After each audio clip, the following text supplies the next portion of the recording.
Papo com o Anjo. Bem-vindos a mais um podcast Papo com Anjo. Hoje um podcast muito especial. Adoro dizer isso quando eu trago investidores para falar comigo. Esse cara, ele tem um canal no YouTube fantástico, tem uma legião de seguidores, tem um curso online também sobre investimento, mas isso eu não vou falar muito não, vocês vão conhecer agora Bruno Perini. João, eu agradeço muito o convite, viu? É um prazer estar falando com você aqui. Um prazer e uma honra. Muito bacana, muito bacana. Bruno, conta a tua história. Como é que você chegou a ser esse grande influenciador financeiro aí do Brasil todo? Bom, o grande eu acho que é discutível ainda, né? Porque o pessoal até brinca, como é ser famoso? Eu falo, pergunta pra alguém da televisão, pô. Não, mas a televisão mudou, pô. Agora é a internet, cara. Mas eu me considero um ilustre desconhecido, porque de vez em quando o pessoal encontra comigo e fica, sabe, alvoroçado, e outras pessoas me vêm passar normalmente, e quando vem alguém assim, perguntam, quem é esse cara para quem as pessoas estão querendo pedir autógrafo, foto, autógrafo, né? Não tem mais negócio de autógrafo, Pior foto. Que tem, cara. Tem no livro? O pessoal pede pra assinar dinheiro, às vezes, assim. Eita, porra. Aí eu falo, tô estragando a nota, né? Mas tudo bem. Mas tudo começou, se eu for realmente pegar desde o início, do meu primeiro investimento, quando eu tinha 17 anos, e eu recebi meu primeiro salário, eu era militar, tinha acabado de passar no concurso do Exército para virar oficial. Eu ganhava na época R$400. E eu separei R$100 para começar a investir, por critérios aí bem diferentes dos que eu uso hoje, né? Eu tinha duas opções de banco para abrir conta, era o Banco do Brasil ou o Banco Real, só tinha esses dois para abrir. E as 17 anos o Banco Real tinha aquela conta de universitário, né? Aquela conta bem jovem, né? E tinha um plus no Real também. As funcionárias eram muito mais bonitas que os funcionários do Banco do Brasil. E aí eu fui lá com os meus 17 anos para começar a investir. E só tinha uma opção de fundo de investimento na época que aceitava R$100. E calhou que era um fundo até interessante, porque ele investia, era de renda variável, já investia em ações, mas de empresas que tinham uma boa governança corporativa, uma preocupação ambiental. Era um fundo ESG, né? Antes de surgir a terminologia. E naquela época tudo estava subindo. Eu coloquei R$100, 2 meses depois eu tinha 140. Uau. O que é nada, se a gente for pensar em termos absolutos, mas em termos relativos, assim, percentuais, eu falei, caramba, nesse ritmo comecei a fazer conta e vi que daqui a uns 5 anos eu estava na capa da Veja. Isso nunca aconteceu, depois caiu, subiu, mas foi quando virou a chave. Forbes, você não foi para uma capa da Veja. Eu tô bem distante de todas as capas aí. Espero ficar assim, né? Não é um bom presságio esse negócio de capa no mundo dos investimentos. Mas depois disso eu fui investindo. Com 20 anos, eu até numa dinâmica de grupo do Exército, falei que com 30 eu queria ter 1 milhão. E aí depois essa meta mudou para viver de renda, porque estudando mais eu me deparei com o conceito de inflação e vi que no Brasil, né, falar que eu quero ter 1 milhão para daqui a 10 anos não era uma coisa muito segura, vai saber o quanto valeria o dinheiro.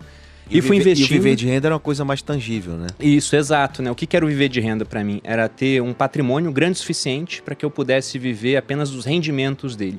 De uma maneira bem tranquila, assim, sem precisar forçar a barra, imaginando rendimentos gigantescos. Aliás, tem muita gente até hoje fica com essa expectativa, né? Tem, vou viver de renda, vou comprar um imóvel para alugar, para viver dessa renda, né? Exato. E isso originou o teu canal, né? Foi, o canal ele surgiu em torno desse objetivo. Ele começou depois que a minha esposa foi para o YouTube. Ela cresceu muito rápido no YouTube falando sobre lifestyle, né? Sobre alimentação.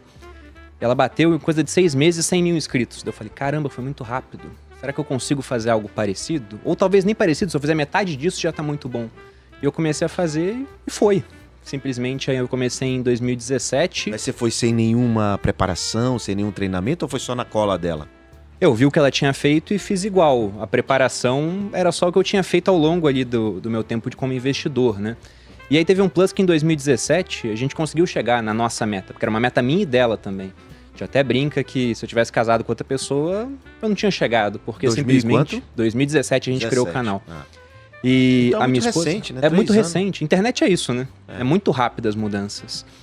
E a minha esposa, por exemplo, quando a gente casou, a gente mobiliou um apartamento que a gente morava de aluguel, na Vila Militar. Era um apartamento do Exército, inclusive. Em Realengo, no Rio de Janeiro. E a gente morava lá, o prédio começou a cair. A gente teve que mudar. Caramba. E era um quartinho, era 22 metros quadrados. Quando a gente mudou para uma casa maior, que também era do Exército, essas casas do Exército eram boas porque, apesar de serem muito velhas, assim, era muito barato morar. O aluguel era coisa de R$400, enquanto uma casa igual no mesmo bairro era 1.000 e pouquinho. Então eu economizava bastante. Você ainda era do Exército? Era do Exérito. E essa casa maior, a gente não comprou móveis. Porque eu chegava pra minha esposa e falava, e aí, você quer comprar um sofá ou você quer comprar mais R$2.000 de ações do Itaú? Ah, né? ela também tinha essa pegada? Tinha.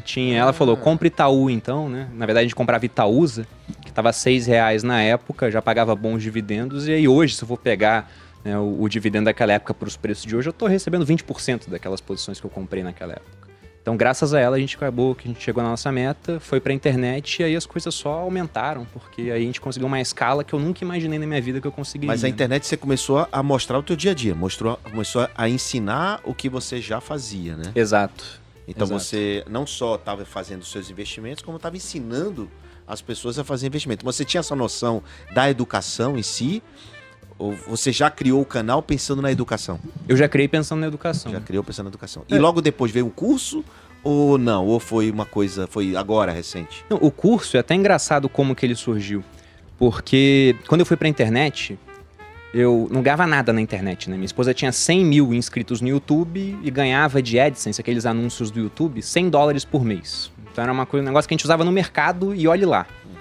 Porque o canal dela era de alimentação saudável. Então como é que ia ter um anunciante pagando pra ela falar de alface, de carne, né? Não dava. E eu falei, poxa, isso é uma vitrine pra algo maior. Vamos lançar um curso seu. Ela não queria lançar curso nenhum. E aí a gente encontrou uma amiga nossa, uma nutricionista, que ela queria lançar um curso. Ela topou lançar, mas ela falou, Bruno, eu topo lançar contigo. Foi a Lara Nesteruk, né? E ela falou, eu lanço com você, só que só daqui a 6 meses. Eu falei, caramba, 6 meses. Ela não tinha nada na internet. Ela tinha já exposição, tinha um Instagram grande, fazia muita palestra pelo Brasil, eu fiz várias palestras com ela, organizando, né, eventos. E quando ela falou isso, eu pensei, tá, 6 meses, o que eu posso fazer para ter mais experiência na hora que eu for fazer o curso da Lara? A Malu, minha esposa, não queria lançar o dela, não conhecia outras pessoas que queriam lançar, ou que confiavam em mim para fazer isso, eu falei, vou lançar o meu curso. E eu não tinha nada. Comigo mesmo. Eu não tinha nada. Eu tava começando na internet, eu não tinha muita audiência, mas eu tinha minha esposa que já tinha audiência. E eu aparecia de vez em quando. Só YouTube, né? YouTube e Instagram. Mas o forte na época dela era mais o YouTube. Depois acabou mudando pro Instagram. Mas quando eu falei que ia lançar, ela chegou no Instagram, no YouTube dela e falou, o Bruno vai lançar um curso. Aí eu tive uma audiência pequena, de cara, de cerca de 500 pessoas. Montei um curso, lancei e vendi em 1 hora para as 30 primeiras pessoas. Depois, por muita insistência, abri mais 20 vagas. Eu queria abrir só 30, que eu era militar. Eu, como tenente, eu dava instrução para 30 soldados. Então pensei, com 30 eu dou conta. E aí aumentei para 50, foi a primeira turma do curso, aí a segunda aumentou, terceira, quarta, quinta. Agora eu tô na 12ª. De 50 alunos, a gente passou para 2.500 alunos por turma. Tá vendo? Olha, você que tá nos assistindo e nos ouvindo aqui, tudo tem um começo, né? Tudo tem uma história. Eu faço questão de que as pessoas contem a sua história para poder te dar essa base, que muita gente, é muito fácil, é porque tá vendo a foto. Aí vê lá o cara famoso no Instagram, no YouTube, aí acha que foi fácil. Acha que é alguém que tá vendo. Ele pegou uma oportunidade, ele testou com ele mesmo, validou o negócio primeiro, fez o piloto, validou, consertou, organizou, aprendeu, né? Criou, teve conhecimento para aí depois ele aplicar. E foi aí que você aplicou naquela nutricionista. Isso. Aí eu fiz o dela, foi um baita sucesso. A Lara foi lá que você fez o seu primeiro milhão? Não, eu já tinha feito. Você já tinha feito no seu próprio? Não, o meu curso inicialmente ele vendeu R$30 mil. Então, mas como é que mas onde saiu o primeiro milhão? Foi de investimento construído ao longo do tempo. Então foi em investimento. Isso. O seu primeiro milhão veio do investimento. Basicamente, a gente pode juntar ali também o finalzinho dessa parte do empreendedorismo mais forte. Porque você aplicou parte do teu ganho do empreendedorismo e isso, claro, impulsionou e ajudou, né? O que eu fazia, assim, desde que eu comecei a ganhar dinheiro, desde os 17 anos, eu investia sempre uma parte. Só que com 17 eu ganhava R$400. E aí a coisa melhorou quando eu me formei e me tornei oficial do Exército, aí como aspirante. Eu comecei da noite pro dia a ganhar R$4.500. Aí o que eu fiz? Eu pensei, poxa, se eu vivia muito bem até dezembro, ganhando 1.000 na época, que era o que eu ganhava antes de me formar, agora eu ganho 4,5 vezes isso, né? Preciso de tudo isso pra mim? Eu pensei, não, então vou separar 30% disso, esses 30% não são meus, são do Bruno do futuro. Certo. Que é um cara que vai precisar de dinheiro, né, porque não vai ter a mesma pegada que eu, a mesma energia lá na frente. Vou começar a investir isso. E comecei a investir na época que o Brasil tinha juros enormes, né? Quando eu falo para as pessoas, eu peguei título do Tesouro pagando 18% ao ano. O pessoal não acredita quando vê que tá pagando 4% agora, né? Com Selic em 2%. Mas eu peguei essa época. Aí fui investindo todo mês. A gente começou a empreender na internet a partir de 2014. Só que era um negócio que a gente ganhava muito pouco. A gente não sabia fazer direito. Eu lembro que eu via as pessoas ganhando muito dinheiro, eu falava, caramba, será que dá pra ganhar todo esse dinheiro na internet? Será que é verdade tudo isso, né? Exato. Mas fomos fazendo, e aí da internet, quando ela começou a ter mais visibilidade, a minha esposa no canal dela, eu falei, vamos fazer palestra. Começamos a contratar palestrante e vendíamos palestra, 200 ingressos, fizemos 13 eventos assim, Isso já deu uma no Rio? escala maior. Isso no Rio, em São Paulo, em Manaus, em Curitiba, a gente começou a rodar o Brasil fazendo isso. Mas pra falar de quê? De nutrição. A gente contratava palestrantes para isso. E a gente fez isso. Nisso a gente já fez um dinheiro legal.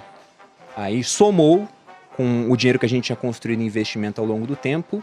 E calhou que quando eu decidi sair, né, do exército, deixar minha carreira para focar na internet, eu tinha 880 mil acumulado. Não era 1 milhão ainda. Mas era 880 mil acumulado numa época que a Selic estava em 10%. Então já dava um rendimento muito bom. Era um rendimento maior, não estava tudo em renda fixa, né?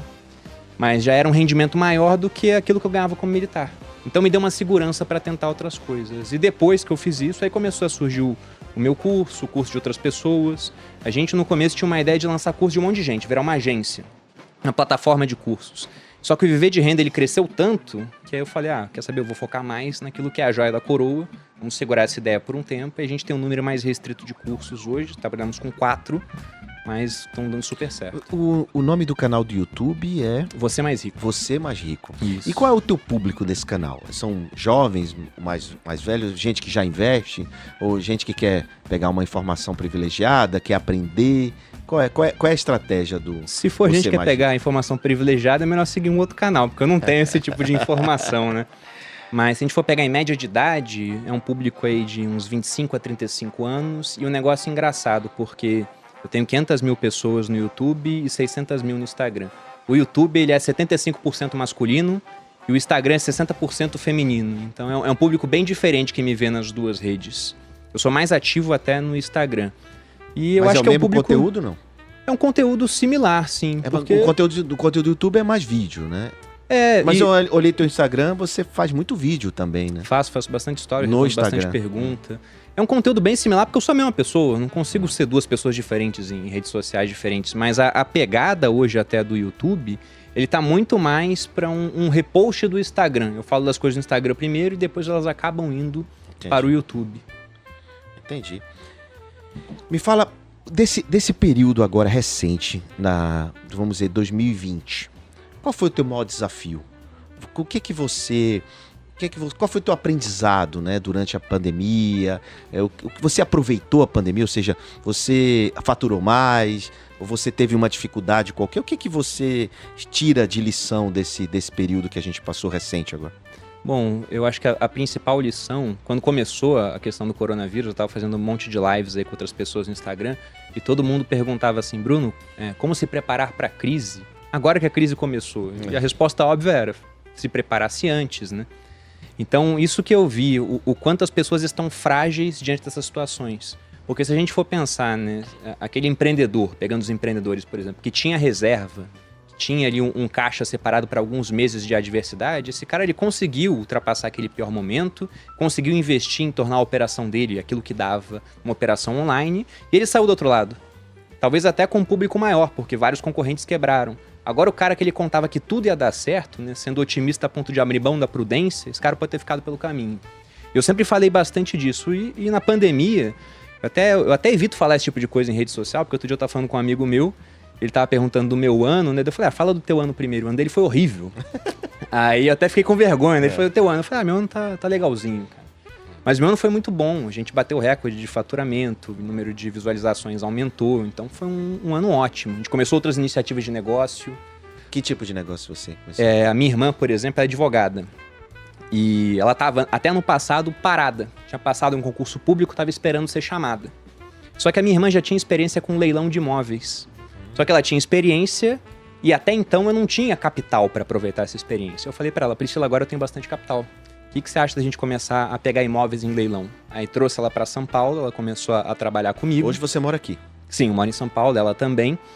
E depois que ela começou a trabalhar comigo, a gente foi fazendo esses leilões. Eu mostrei no Instagram que eu tava fazendo, né? E começou as pessoas, Bruno, ensina, faz um curso disso, não sei o quê. Eu falei, Priscila, faz um curso disso, monta. Ela fez o curso, tá indo pra 3ª turma agora. Que massa. E é aquilo, eu tenho uma mentalidade meio de judeu, né? Não adianta ficar rico sozinho, porque se os familiares não ficam, te pedem dinheiro emprestado. Então eu já falei pra minha irmã, trata de ficar rica agora também, e tá dando tudo certo com o curso dela. Foi uma iniciativa que começou esse ano. Então você tá vendo que esse é o 4º lançamento que você faz, né? Você faz da sua esposa, o seu, da sua irmã, da nutricionista, agora da sua irmã. Teve mais nesse caminho. Teve. Você ajuda mais pessoas, então? Sim.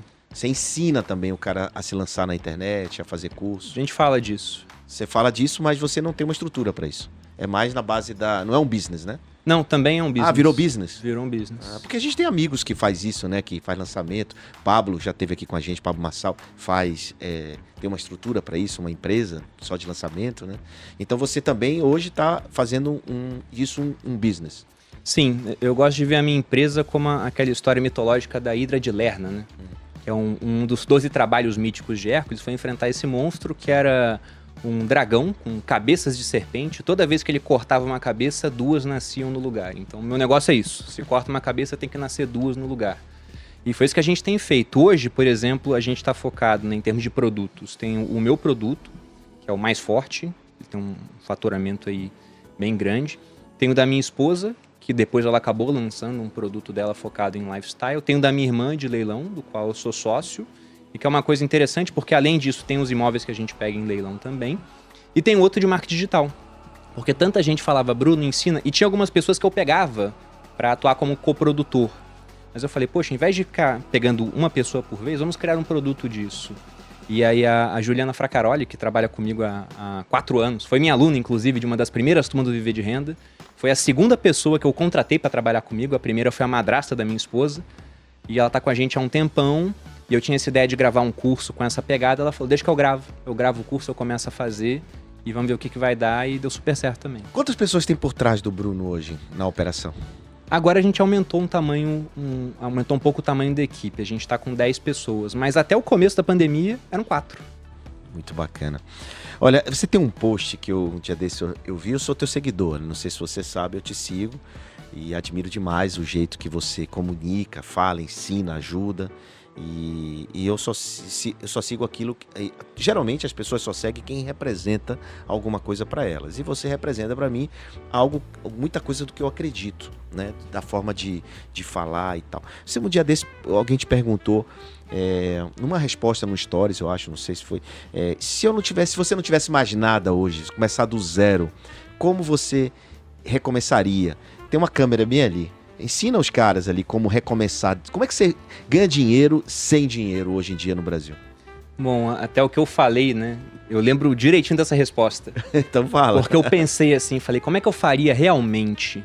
E o que eu faria se eu não tivesse nada? Nem dinheiro e nem seguidor, né? Nem seguidor, nem influência, nada. Exato, porque influência faz dinheiro hoje em dia. E conexões também, né? Ô, João, isso aqui e tal, a gente faz negócio falando, brincando nos bastidores, né? Então, assim, mas se você não tivesse isso, está do zero, por onde você começaria? Bom, o que eu começaria fazendo... Ou recomeçaria? Sim, o que eu faria seria procurar uma dessas pessoas que tem audiência e não sabe monetizar a audiência. Porque o que eu mais vejo é aquele cara que tem 50 mil pessoas no Instagram, que seguem esse cara, acreditam no que ele fala, né? O cara tem conteúdo, o cara tem potencial e ele fica trocando a influência dele por pasta de amendoim de empresa para ficar mostrando, né? Eu não sou eu acho isso um absurdo. Lógico, é livre mercado, cada um faz o que quiser, aceita as propostas, tudo, mas esse cara, na minha opinião, ele tá sentado em cima de uma mina de ouro, com uma pá e uma picareta na mão, e simplesmente ele tá esperando pra cavar, ensinar alguém, né? Alguém que chega e fala, começa a cavar, meu cara, você tá em cima de uma mina de ouro. Então seria esse cara que ia chegar, vamos começar a cavar. Como? Simplesmente ia falar, vamos gravar um curso online, vamos montar essa estrutura. É que é um negócio muito simples, quando você já sabe fazer. Antes as pessoas criam uma série de obstáculos, mas como é que eu gravo, subo vídeo, edição é um problema, e tudo isso é tão fácil. Tem milhares de conteúdos ensinando a fazer esse tipo de coisa na internet. Eu mesmo, meu primeiro curso, gravei num celular, né? Foi num Samsung S6. Um detalhe, ele tinha caído no chão. Acho que você falou isso no post, inclusive. Falei. Ele tinha caído no chão e tinha trincado a câmera. Então não tava nas melhores condições possíveis. Mas era o que eu tinha na minha mão. Eu queria lançar um curso para errar. Era só para ter experiência. Então gravei com ele, sem microfone. Eu mesmo editei todos os vídeos. O que era edição? Edição básica. Se eu errava, eu cortava aquele erro e continuava depois. Fiz isso, subi os vídeos numa plataforma. E existem várias para você fazer esse tipo de coisa hoje em dia.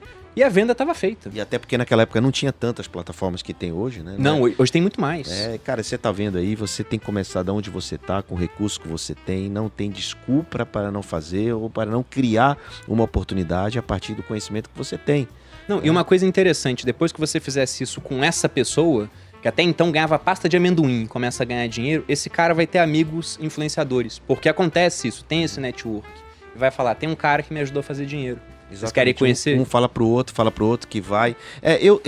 Eu particularmente, eu nunca usei, né, a minha autoridade e tal na internet para vender nada, né? Eu nunca fiz isso, né? Eu não tenho essa experiência.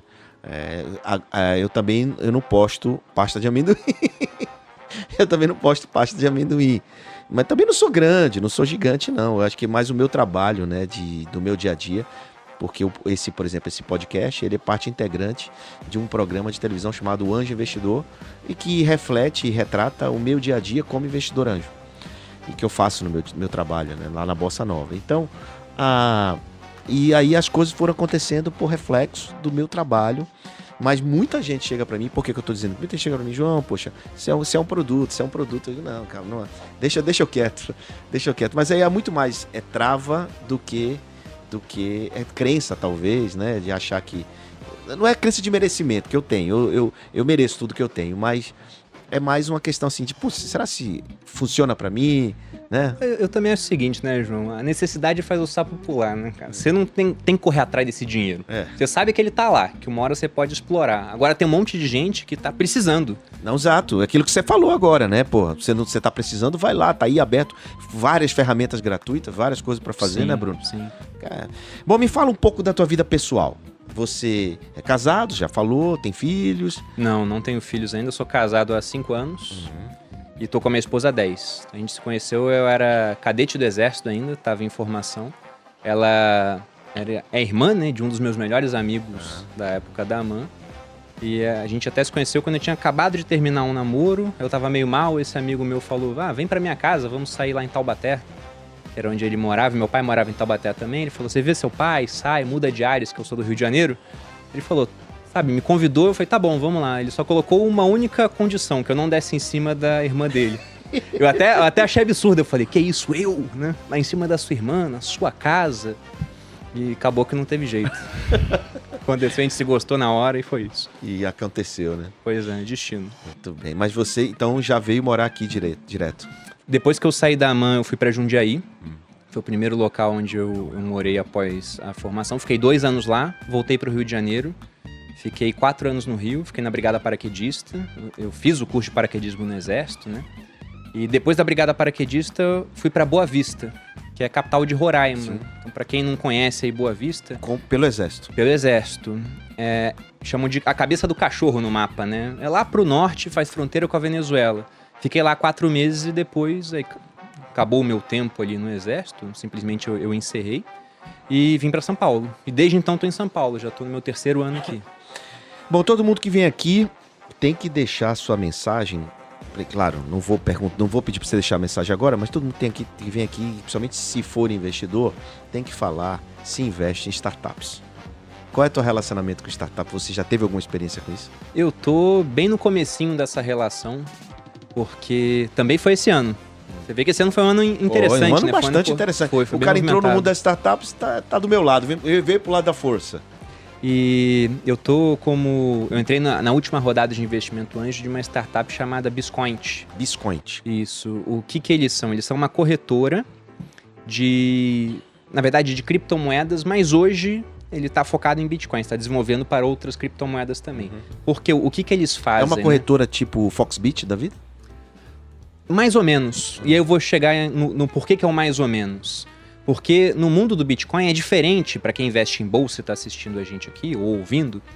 Quando você entra na B3, você só tem uma opção para comprar uma ação ordinária do Itaú, por exemplo. É YouTube 3. Acabou. Certo. Até tem YouTube 4, você pode comprar no mercado fracionário, aí o preço muda um pouquinho, mas você sabe, você quer comprar um lote de 100, é YouTube 3, não tem outro código. Agora, com Bitcoin não. Se você for na Foxbit, por exemplo, tem um preço. Aí você vai olhar uma corretora internacional, tem outro. Aí você vai olhar, sei lá, o mercado Bitcoin aqui no Brasil, que é uma outra corretora, tem outro. Porque é um ativo descentralizado. Como são pessoas negociando em ambientes diferentes pessoas em ambientes diferentes, né? O preço fica diferente. E o que acontece é que de vez em quando você tem uma negociação em um local por um preço bem maior do que em outro. Isso traz uma oportunidade de arbitragem, né? O cara vender nesse local mais caro para comprar no mais barato. O que a Biscoint faz, então? Ela é um comparador de preços de diferentes corretoras. ela mostra lá, olha só, nesse ranking aqui de 30 e poucas corretoras, a mais barata é essa, a mais cara é essa daqui, e tem uma ferramenta do próprio Biscoint para comprar através deles, porque ela deposita os recursos delas em diferentes corretoras, e ela consegue ter quase sempre o preço entre os melhores. Não é que fica sempre o melhor preço, mas fica lá entre o terceiro, o quinto melhor preço, de modo que, se você abrir uma conta no Biscoint, comprando sempre por lá, na média você compra por preços mais baratos do que tendo conta em apenas uma, 2 ou 3 corretoras. Entendi. É uma startup chamada BIS BIS, Biscoint. Coint, BISC BISCOINT, Biscoint. Biscoint. E você entrou, quando você falou última rodada, quer dizer, a última rodada que ela fez, não Isso. é? Não é a última rodada de investimento. Foi uma das primeiras rodadas. Você assistiu, você você já assistiu algum episódio do Anjo Investidor? Assisti, inclusive eu fui no evento de início do programa. Ah, foi lá. Fui, achei bem legal até, porque tava lá, era uma empresa de logística a primeira, né? E aí o seu sócio, que acabou que você entrou no negócio, tava lá, até dei uma conversada com ele, cumprimentei ele, eu achei bem legal o formato. O programa esse ano ele mudou um pouquinho, que a gente está visitando a sede das startups, coisa que a gente não fez na primeira temporada. O programa vai sempre, nós somos uma startup, né? Está sempre mudando, tenho certeza que essa Biscoint, ela ainda vai mudar bastante, ainda vai... E essa é a grande beleza, né, de uma empresa pequena, empresa ágil, que consegue ir ajustando o seu rumo ao longo da trajetória. Não é aquela coisa fixa, tem que ser aquilo e acabou, né? E para isso existem as rodadas de investimento. Sim. Mas você pensa em continuar? Você participa do conselho dessa startup? Você foi só um teste? Foi o meu primeiro teste com isso. Eu gostei bastante porque envolvia algo em que eu acredito pessoalmente, que é o Bitcoin. Eu tenho uma alocação nessa criptomoeda. Eu gostei muito também da equipe que está por trás do projeto. Os empreendedores, é fundamental você conhecer e tal. Mas, assim, eu digo que quem quer começar a investir, a primeira coisa que tem que fazer é seguir alguém que... Seguir no sentido de investir e co-investir alguém que já faça isso. Porque você diminui um pouco o teu risco, é muito arriscado, você pode perder tudo, a gente não fica aqui dizendo invista em startup. Exato, e esse é um ponto, né? Eu só entrei nisso, é muito arriscado, pode ser que não dê certo, a empresa ela não tem nenhuma garantia, né? De que ela vai dar certo, mas era com uma fração do que eu possuo hoje em termos de capital. Não vai impactar nada se você perder. Se der errado, não muda a minha vida. Não muda a tua vida, exatamente. Isso que eu falo também. Cuidado com o valor que você aloca para fazer esse tipo de coisa. E nós temos... existe também possibilidade de você fazer co-investimento com mais de 1, 2, 3, 4, 5, 10 investidores, que aí você também dilui o risco. Bruno, indo para o final aqui, eu queria que você olhasse para aquela câmera e deixasse um recado para os empreendedores, para os investidores que estão nos assistindo e que, claro, de alguma forma, alguns estão conhecendo você hoje e outras que as pessoas que já te seguem e tal. Bom, acho que o principal recado, as pessoas me perguntam muito isso, né? Como que você faz para tomar suas decisões de investimento, tanto em ações, em criptomoedas, em negócios, né? Eu sempre penso no começo, e acho que talvez seja um pouco o contrário do que as pessoas fazem hoje, porque o pessoal fica colocando óculos cor-de-rosa e achando que o mundo vai dar sempre tudo certo, né? E eu tenho um pensamento mais realista. Algumas pessoas até falam, Bruno, nunca vi um pessimista bem-sucedido. E eu falo, olha, eu já vi um monte de otimista quebrado por aí, porque o cara é tão otimista que ele não pensa no que pode dar errado. Então a primeira coisa que eu respondo no meu processo é, o que vai acontecer se o meu investimento não der certo? E é lógico que eu penso que vai dar certo, do contrário eu não investiria. Se eu penso que vai dar errado de cara, eu simplesmente não faço. Mas eu sempre penso, eu tô otimista com isso, acho um bom negócio. Mas e se der errado, o que acontece comigo? E a resposta nunca pode ser quebrar, ter que mudar de casa, ter que mudar meu padrão de vida, ter que chegar pra minha esposa e falar, olha, perdi tudo. Isso não pode acontecer de maneira nenhuma. Então isso acaba me obrigando até a diversificar. Porque se eu não posso dar errado nesse nível, né, fletar com a ruína, eu tenho sempre que estar com o meu dinheiro espalhado em diferentes investimentos e também com algum tipo de reserva capaz de me reerguer, caso tudo dê errado ao mesmo tempo, né? Aí eu tenho que ter um dinheiro seguro para poder recomeçar. Muito bem, Bruno. Muito obrigado. Vocês ouviram aqui o Bruno Perini, esse grande influenciador financeiro, esse homem educador financeiro. Vamos chamar assim, né, Bruno? Educador. Um cara de negócio. Obrigado. Um cara de negócio. Agradeço aí. Então é isso. A mensagem que ele deixou para investidores serve também para você que é empreendedor. Diversificação, é você ter atenção naquilo que você está fazendo, cuidado para não jogar todos os ovos numa cesta só. Enfim, cuidar da sua vida e para não perder tudo e ter que recomeçar. Esse foi o Bruno Perini e nos vemos no próximo episódio do Papo com o Anjo. Valeu, pessoal. Papo com o Anjo.